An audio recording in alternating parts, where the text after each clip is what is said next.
Hey coaches, welcome back to Coach Dino Football. I'm DiNicola. Today we're going to be talking by the numbers and how coaches are using sports science to help their teams improve on the field. So last time we spoke a little bit about how teams are using a tool like Catapult to read metrics that are applicable to games and training. Once again, these metrics can be really helpful as you look over time and start to identify patterns within your team and your players. As you dig a little bit deeper, you begin to figure out how do you fine-tune your practices to make them optimal?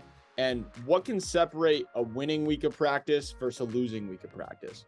Before we get started, if you're interested in more content like this, just hit that subscribe button. It really helps us grow the channel and it helps you keep up to date with the latest content that we're producing. Now onto the video.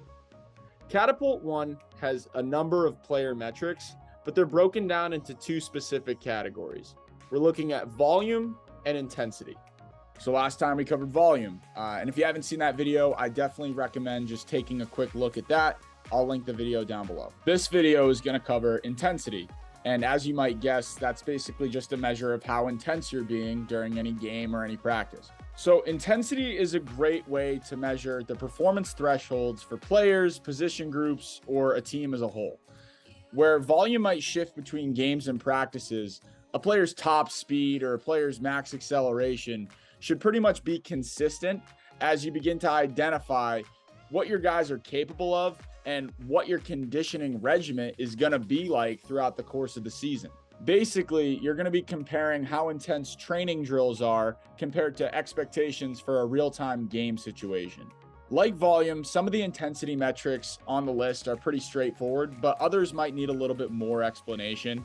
I'll try to cover everything in detail, but if you're interested in learning more, I've also provided a link to Catapult's knowledge base, and that's also linked beneath this video as well. Now, let's talk a little bit more about these metrics. First up is everyone's favorite, that's top speed.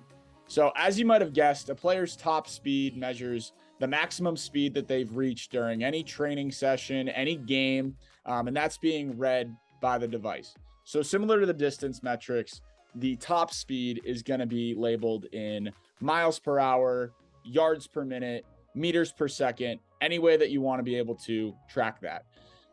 It's also worth noting that in order to trigger a top speed, a player has to sustain that speed for at least a half a second. So this is a great metric that a lot of people are excited about for a number of reasons. Obviously, it helps you see how fast people are moving, which can help with player comparisons to see who gives you the best output on the field. Because it's going to be different for everybody, but it's great to have that oversight as a coach. But it can also help to see how long your guys are maintaining their top speed. Speed can be a fun vanity metric, but when you can regularly hit and sustain that top speed, that's where you start to see the results. So that leads us to the next metric tracked here. That's going to be distance per minute. So distance per minute is kind of a macro speed metric.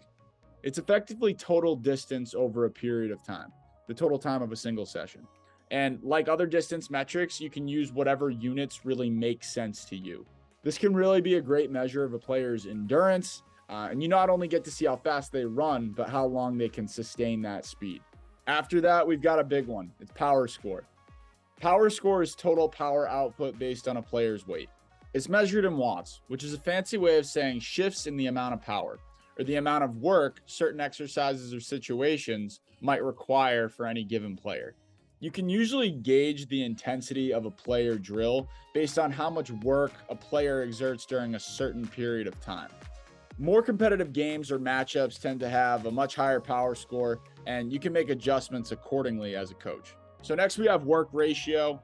A player's work ratio is the amount of time in a game or practice that they're spending at least jogging. Well, this has the obvious advantage of being able to see who's crushing it, who's dogging it. It can also be very useful to ensure consistency in your practices.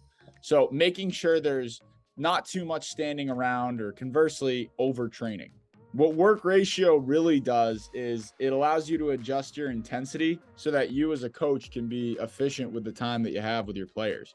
So picking up from last time, we have player load per minute. So last time we talked about player load, which once again is the total impact on a player's body in a given session. Player load per minute gives you the intensity side of that, not just impact, but how fast did we accumulate that workload over time. So last up, we have two metrics, max acceleration and max deceleration. So these metrics measure the rate of change for an athlete, how fast a player can increase or decrease their velocity of motion. This is going to be a great indicator across position groups since it's effectively just how quickly a player can slow down or speed up. This can be extremely helpful for you as a coach, especially when you think about how many times you need to accelerate for a given play or decelerate for something like a block. Ultimately, this is really just a measure of how efficient your team's going to be on the field. So that's it for today. As always, if you have any questions or topics that you'd like me to cover, feel free to leave a comment, DM me. I'm at Coach Dino FB on Twitter and on Instagram. Thanks for watching, and we'll see you next time.